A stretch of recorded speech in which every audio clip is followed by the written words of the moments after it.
حسبي ربي جل الله ما في قلبي غير الله نور محمد صلى الله لا إله إلا الله. أما بعد فأعوذ بالله من الشيطان الرجيم. بسم الله الرحمن الرحيم.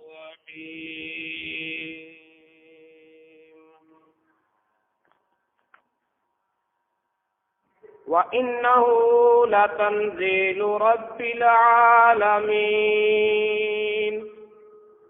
نزل به الروح الأمين على قلبك لتكون من المنذرين. صدق الله العلي العظيم وصدق رسوله النبي الكريم. نحن على ذلك من الشاهدين والشاكرين والحمد لله رب العالمين.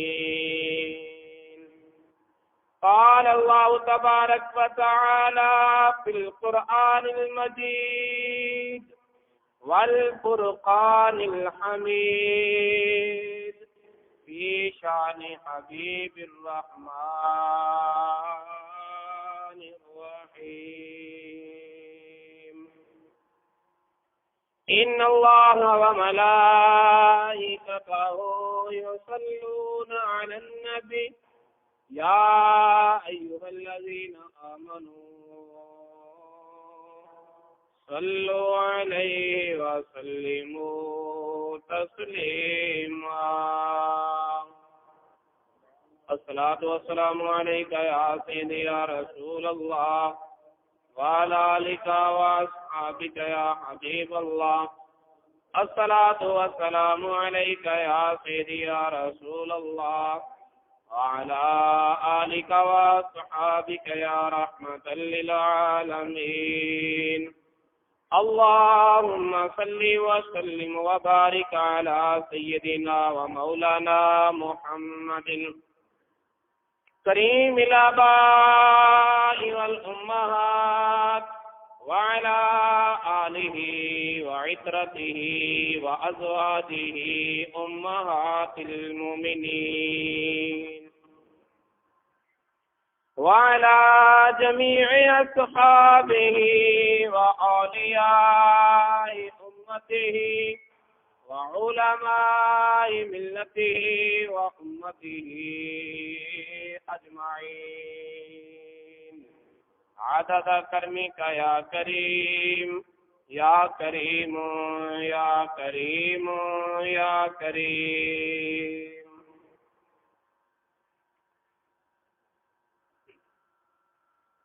چمک تجھ سے پاتے ہیں سب پانے والے. چمک تجھ سے پاتے ہیں سب پانے والے. میرا دل بھی چمکا دے چمکانے والے. میرا دل بھی چمکا دے چمکانے والے. تو زندہ ہے واللہ تو زندہ ہے واللہ تو زندہ ہے واللہ تو زندہ ہے واللہ. میرے چشم عالم سے چھپ جانے والے. میرا دل بھی چمکا دے چمکانے والے. برستا نہیں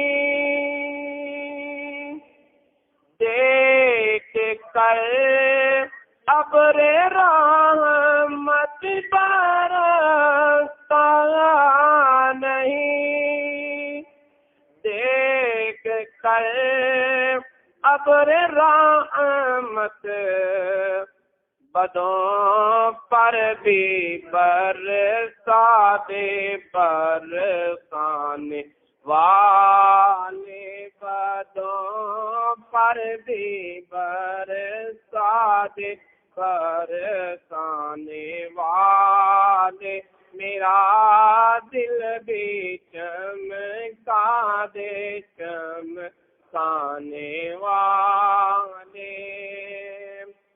میں مجرم ہوں آقا، مجھے ساتھ لے لو، میں مجرم ہوں آقا، مجھے ساتھ لے لو، میں مجرم ہوں آقا، مجھے ساتھ لے لو، راستے میرے جا بجا تھانے والے میرا دل بھی چمکا دے، چمکانے والے میرا دل بھی چمکا دے۔ رضا نفس دشمن دم میں نہ آنا، رضا نفس دشمن ہے دم میں نہ آنا، کہاں تو نے دیکھے ہیں چاندرانے والے میرا دل بھی چمکا دے، چمکانے والے چمک تجھ سے پاتے ہیں سب پانے والے۔ اللہ تعالیٰ کی حمد و ثنا کے بعد اللہ تعالیٰ کے پیارے حبیب، حبیب خدا، تاجدار بطوحا، قبلہ کونین، سرکار دو عالم، نور مجسم، حبیب کبریا، احمد مجتبی، محمد مصطفیٰ صلی اللہ تعالی علیہ وآلہ وسلم کی پاک بارگاہ بے کس پناہ میں ہدیہ درود و سلام پیش کرنے کے بعد حاضرین محترم، آج سے قبل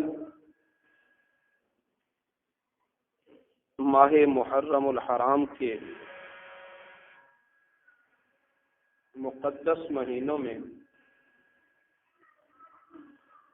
ذکر اہل بیت، ذکر امام علی مقام، ذکر حضور سید الشہداء، نواسہ رسول، جگر گوشہ بطول،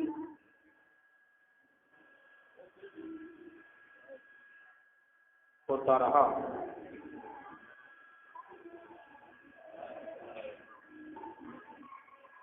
اور آج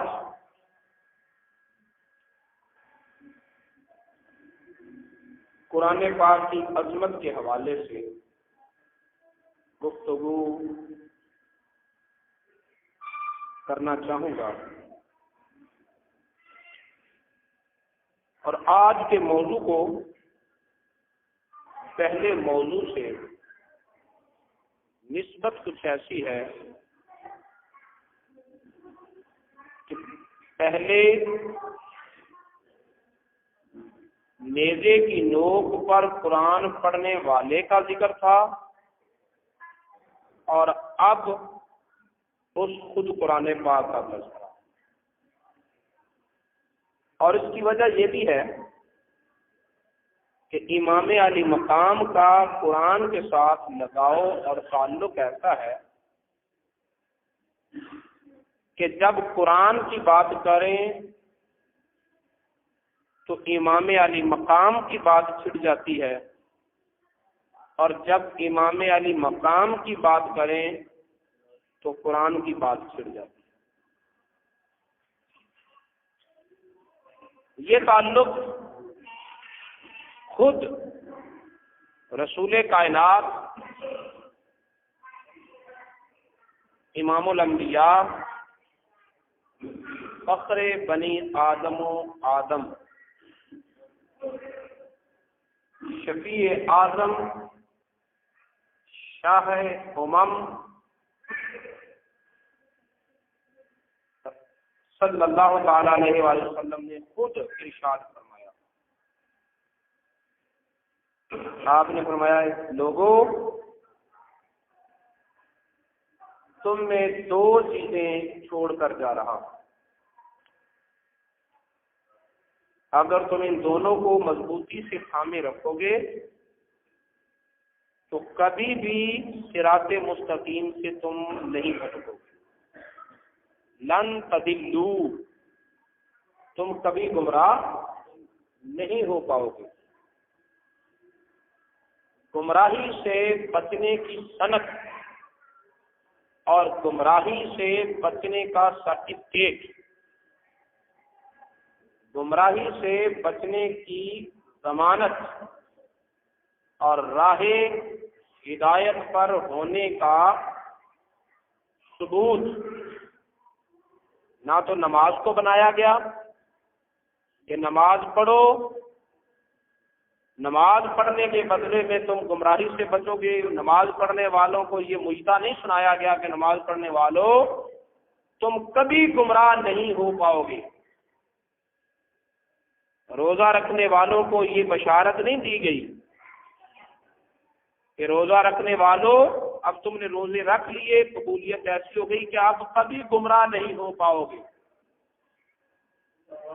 یہ ضمانت نہیں دی۔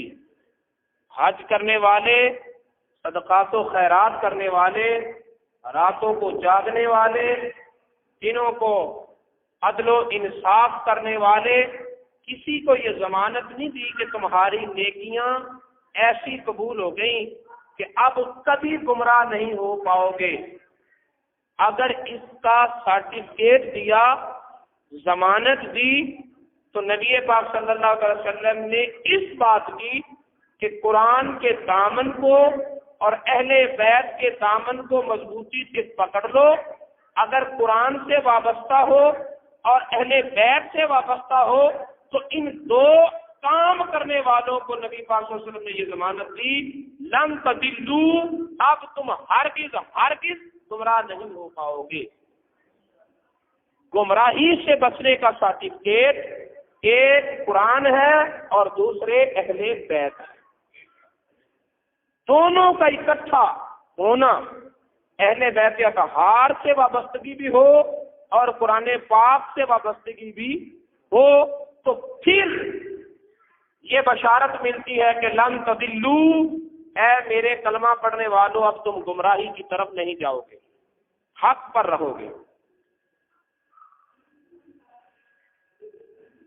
اس قرآن پاک کے متعلق اللہ رب العزت ارشاد فرماتا ہے 19واں پارہ سورہ شعراء کی 192، 93 اور 94 نمبر آئے، وَإِنَّهُ لَتَنزِيلُ رَبِّ الْعَالَمِينَ، یہ قرآن جہانوں کو پالنے والے نے نازل کیا ہے، پروردگار عالم نے نازل کیا، یہ اس کا نازل کیا ہوا کلام ہے۔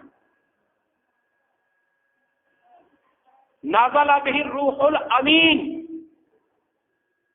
اس کو لے کر جبریل امین آتے رہے، روح الامین اسے لے کر آئے، علی قلبک، کہاں لے کر آئے؟ اے پیارے محبوب تیرے دل پر، اے محبوب تیرے دل پر لے کر آئے، بھیجا ہے رب العالمین نے، لے کر آئے روح الامین، اور لے کر آئے پیارے محبوب تیرے قلب پر، تیرے دل پر، اور جب تجھ پر نزول ہوا تو پھر لِتَكُونَ مِنَ الْمُنذِرِينَ، تاکہ اے پیارے محبوب آپ ڈرانے والوں میں ہو جائیں اور آپ کی انذار و تبشیر کا پیغام پوری کائنات میں پہنچے۔ اس قرآن کو نازل کیا رب العالمین نے، لے کر آئے روح الامین، لائے قلب مصطفیٰ پر، اور جب قلب مصطفیٰ پر لے کر نازل ہوئے تو پھر فیضان مصطفیٰ پورے جہانوں میں پہنچا، ہر خشک و تر کو پہنچا۔ تو قرآن کتنی نسبتیں ہوئیں؟ ربوبیت کی نسبت، اور دوسری جبریل امین کی ملکوتی نسبت، اور تیسری نبوت مصطفیٰ کی نسبت۔ تین نسبتیں ہوئیں۔ تو انسان اگر تو بیک وقت ربوبیت کی نسبت، ملکوتیت کی نسبت اور نبوت کی نسبت کو ایک ہی وقت میں حاصل کرنا چاہے تو تینوں نسبتوں کو بیک وقت اخذ کرنے کا ایک ہی طریقہ ہے کہ تو قرآن کی تلاوت کرتا جا۔ قرآن کی وجہ سے تجھے ربوبیت کی نسبت بھی مل جائے گی، ملکوتی نسبت بھی مل جائے گی، اور نبوت کی نسبت بھی مل جائے گی۔ ایک ہی وقت میں تینوں نسبتیں مل جائیں گی۔ اور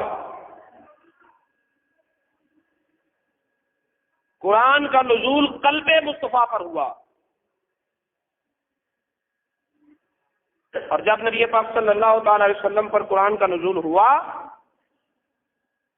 تب سرکار مدینہ صلی اللہ تعالی علیہ وسلم کی کوشش یہ ہوتی تھی کہ اللہ تعالیٰ کی طرف سے ملنے والا پیغام کوئی ایک حرف بھی مس نہ ہونے پائے۔ سو جبریل امین تلاوت کرتے تو نبی پاک صلی اللہ علیہ وسلم جلدی جلدی اسے یاد کرنے کی کوشش کرتے، جلدی جلدی اسے یاد کرنے کی کوشش کرتے، زبان کو حرکت دیتے۔ جیسے آج بھی بچے اس قرآن کو یاد کرنے کے لیے بار بار زبان کو حرکت دیتے ہیں، زبان بار بار پڑھتے ہیں تاکہ یاد ہو جائے، زبان پر جاری ہو جائے، دل میں محفوظ ہو جائے۔ پہلے زبان پر جاری ہوتا ہے، پھر دماغ میں نقش بیٹھتا ہے، پھر دل میں حفظ ہوتا ہے۔ تو اسی طرح نبی پاک صلی اللہ علیہ وسلم کو جب قرآن پاک کا نزول ہوتا تو آپ بار بار جلدی جلدی زبان ہلاتے، اور اس طرح تیزی کرنے سے آپ کو مشقت ہوتی۔ کتنی مشقت؟ جتنی طالب علم کو ہوتی ہے، جتنی یاد کرنے والے کو ہوتی ہے، جتنی پڑھنے والے کو اپنا سبق یاد کرنے کے لیے مشقت اٹھانا پڑتی ہے۔ ہر ایک قرآن کو یاد کرنے کے لیے وہ مشقت اٹھائے، لیکن میرے رب کو اتنا بھی گوارا نہیں کہ میرے محبوب کو قرآن پڑھنے کے لیے زبان کو حرکت دینی پڑے۔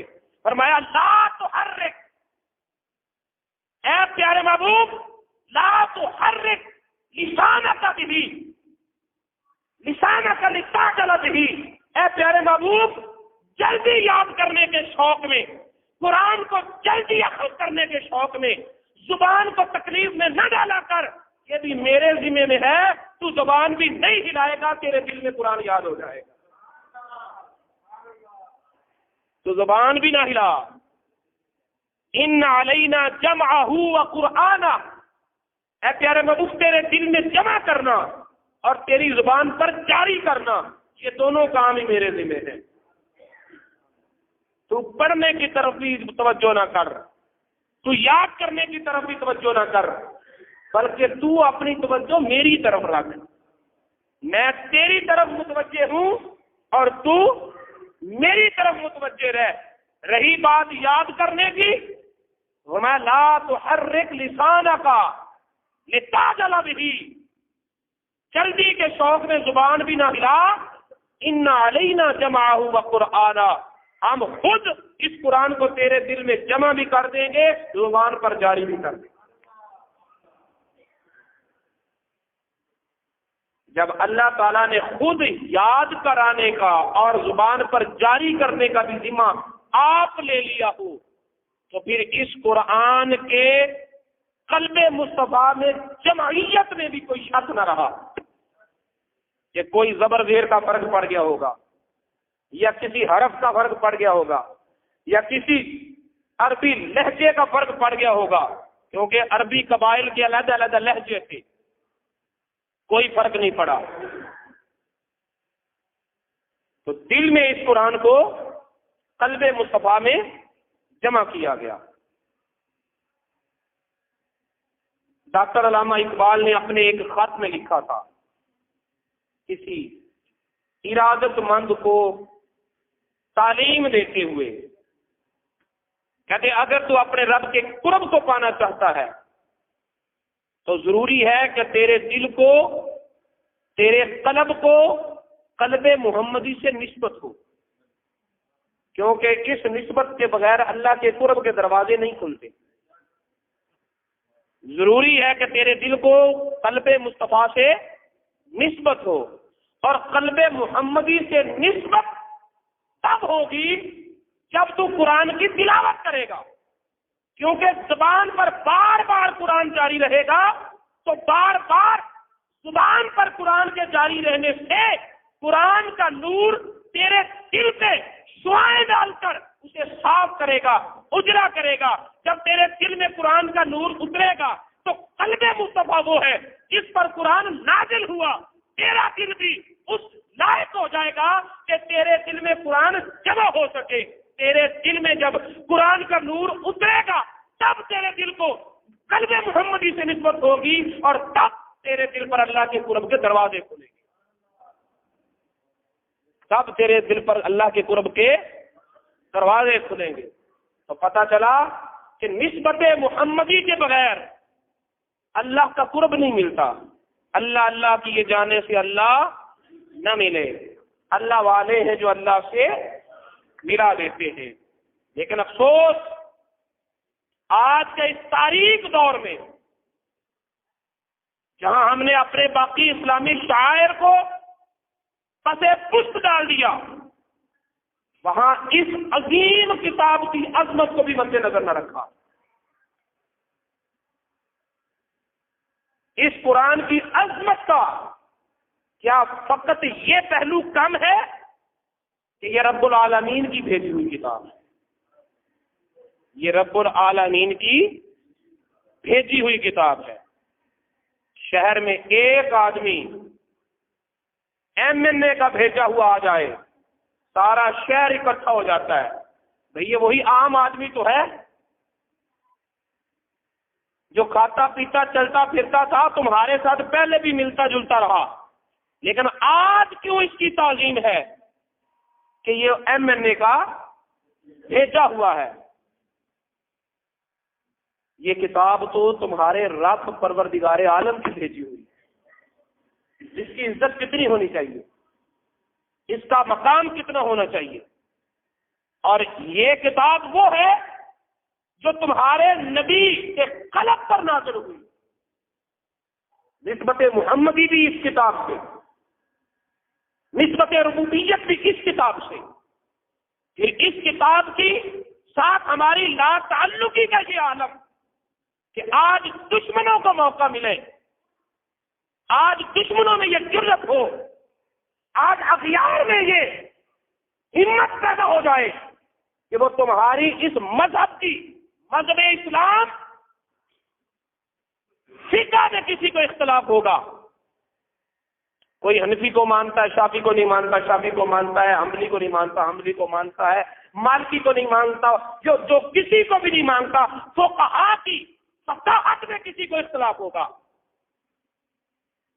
یا اس سے بھی بڑھ کر یہ حدیث ضعیف ہے، یہ صحیح ہے، یہ غیر صحیح ہے، یہ حسن ہے، یہ حسن لغیر ہی ہے، یہ حسن لذات ہی ہے، یہ ضعیف ہے، یہ موضوع ہے، یہ من گھڑت ہے، حدیث میں اختلاف ہوگا، لیکن آج تک کلمہ پڑھنے والوں نے قرآن کے قرآن ہونے میں کوئی اختلاف نہیں کیا، قرآن کے قرآن ہونے میں کوئی اختلاف نہیں کیا۔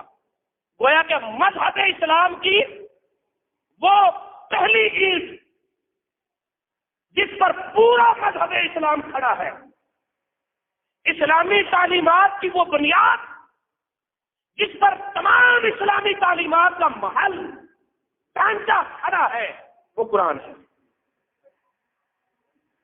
جو مذہب اسلام کی اس بنیاد کو ہٹ کرے، اس کا مطلب اس نے پورے اسلام کو گرانے کی کوشش کی، پورے اسلام کو گرانے کی کوشش کی۔ اگر دشمنوں کو یہ جرت مل جائے تو کسی کو کیا کہیں، اپنے گریبان میں خود جھانکیں کہ ایسا کیوں ہوا، ہم کس خواب غفلت میں لیٹے ہوئے ہیں۔ پہلے سنا جاتا تھا یہ فلاں شہر کی بات ہے، یہ فلاں ملک کی بات ہے، یہ فلاں ضلع کی بات ہے، لیکن میرے دوستو آج یہ کسی دوسرے ملک، ضلع یا شہر کی بات نہیں، یہ آگ تمہارے اپنے شہر میں لگی ہوئی ہے، یہ آگ تمہارے اپنے گھروں میں لگی ہوئی ہے۔ یہی معنی والا خان کالونی، جہاں قرآن پاک کو بے حرمتی کے ساتھ ٹائلٹ میں رکھ کے چلایا گیا، جس کے اڑتے ہوئے خاک اور پرزے محلے کے لوگوں نے دیکھے اور جائے وقوع خود پولیس نے دیکھا، جائے وقوع خود پولیس نے دیکھا، اور ایف آئی آر درج کرنے کی درخواست بھی دی گئی۔ کٹی ہے یا نہیں کٹی، یہ ابھی تک کنفرم نہیں ہو سکا۔ عیسائی لوگ، گھر بھی عیسائیوں کا، اور ایسا کرنے والے بھی عیسائی، اور سارا شہر مسلمانوں کا، اور پورا ملک مسلمانوں کا، اور حکومت اسلام کی، اور اسلام کی حکومت میں کبھی کہیں قرآن چلایا جا رہا ہے، کبھی کہیں قرآن چلایا جا رہا ہے، تو یہ کیا ہو رہا ہے؟ لوگوں کی قصے اور باتیں سن کر ہم اسے افسانے سے بڑھ کر کوئی حیثیت نہیں دیتے، اور کہتے ہیں یہ ان کے شہر کا معاملہ ہے۔ اب تو تمہارے اپنے شہر کا معاملہ ہے، اب تو بولو نا، سنو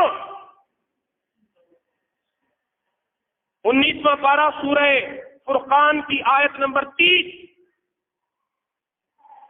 اللہ تعالیٰ فرماتا ہے وقال الرسول، قیامت والے دن رسول فرمائے گا، قال الرسول، جب رسول نکرہ ہو، رسول، تو اس سے حضرت موسیٰ بھی مراد ہو سکتے ہیں، عیسیٰ بھی مراد ہو سکتے ہیں، حضرت داؤد بھی مراد ہو سکتے ہیں، ابراہیم بھی مراد ہو سکتے ہیں، لیکن جب الرسول ہو تو الرسول سے مراد صرف مصطفیٰ کی ذات ہوتی ہے۔ جب الف لام ہو جائے تو الرسول سے مراد صرف مصطفیٰ کی ذات ہوتی ہے۔ وقال الرسول، جب رسول کہے گا، کون؟ جس کی شفاعت کی امیدیں لگا کر بیٹھے ہو، جس سے شفاعت کی فیس ملے گی تو جنتوں کے دروازے کھلیں گے، جس کی شفاعت کی خیرات بٹے گی تو میدان محشر میں مشکلیں آسان ہوگی۔ وہ رسول اپنے رب سے کہے گا یا ربی، اے میرے رب، ان قومی، بے شک میری قوم نے، میری امت نے، اتخذوا ھذا القرآن مہجورا، اس قرآن کو پس پشت ڈال دیا۔ کون بننا چاہتے ہو؟ وہ جو قیامت والے دن امام حسین کے پرچم کے نیچے ہوں گے، کہ یہ ہیں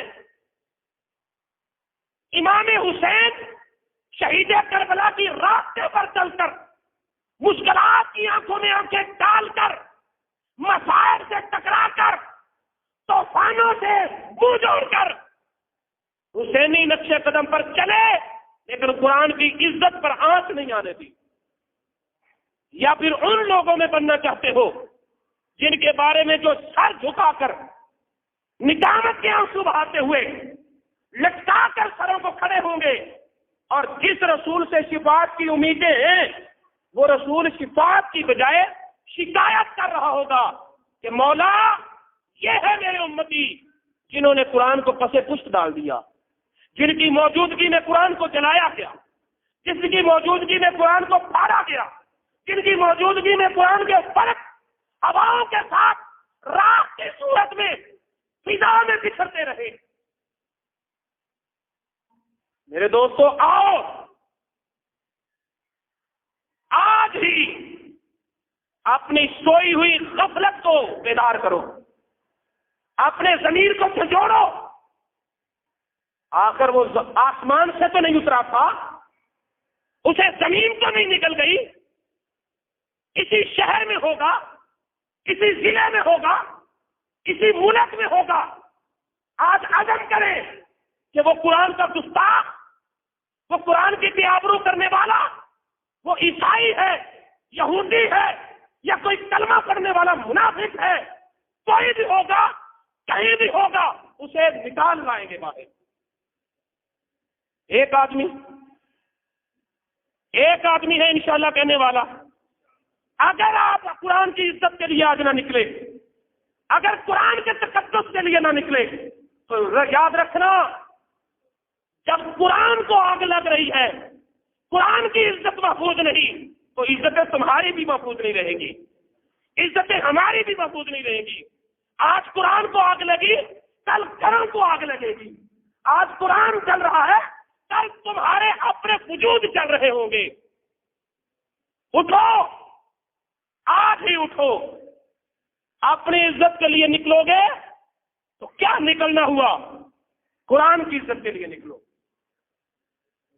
قرآن کی اگر ایف آئی آر درج نہ ہوئی تو ہم احتجاج کریں گے، اگر ایف آئی آر درج نہ ہوئی تو ہم احتجاج کریں گے، اور وہ احتجاج کسی معمولی سطح پر نہیں ہوگا۔ قرآن سے بڑھ کر اسلام کے پاس کیا ہے، قرآن سے بڑھ کر ایمان کی حقیقت کیا ہے؟ وہ احتجاج پورے معنی والا کی سطح پر ایسا انقلاب ہوگا کہ وہ جہاں بھی چھپا ہوگا اس بدبخت کو تلاش کیا جائے گا۔ ایف آئی آر درج نہ ہوئی تو احتجاج کریں گے، اور اگر ایف آئی آر درج ہو گئی اور اس کے بعد پولیس نے ان مجرموں کو تلاش نہ کیا یا اس مقدمے پر اپنی سابقہ عادتوں کا اظہار کیا تو احتجاج پھر بھی ہوگا، اور یہ احتجاج، یہ ریلیاں اور یہ ہمارے ایمان کا پرچم تب تک بلند رہے گا جب تک اس قرآن کے گستاخ کو بے نقاب کر کے قرار واپسی سزا نہیں ملتی۔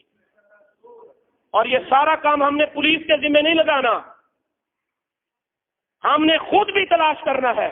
خان کالونی کتنی بڑی ہے، کتنے گھر ہوں گے اس میں؟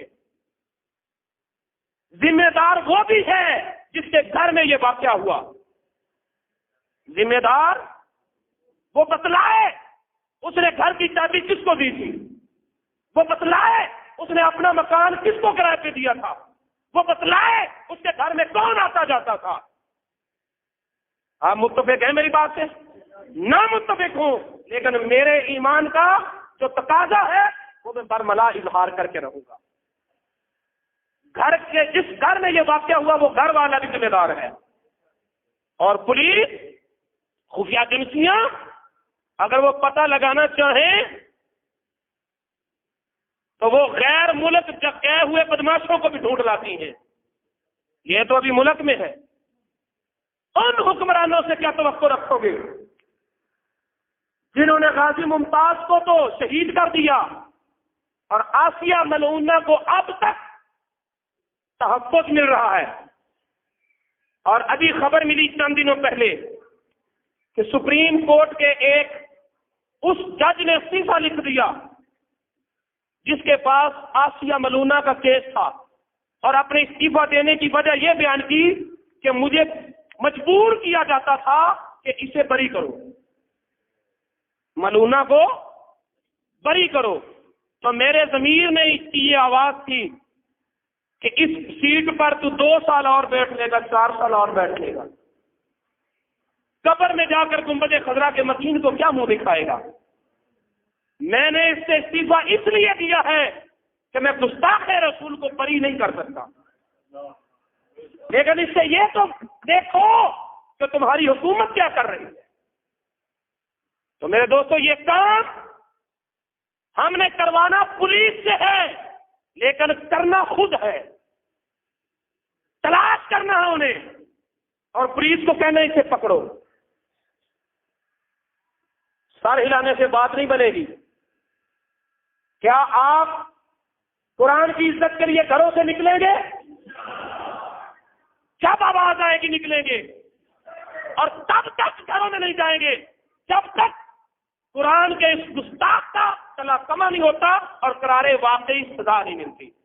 یہی ہمارے ایمان کا تقاضا ہے۔ وما علینا الا البلاغ۔ حسبی ربی جل اللہ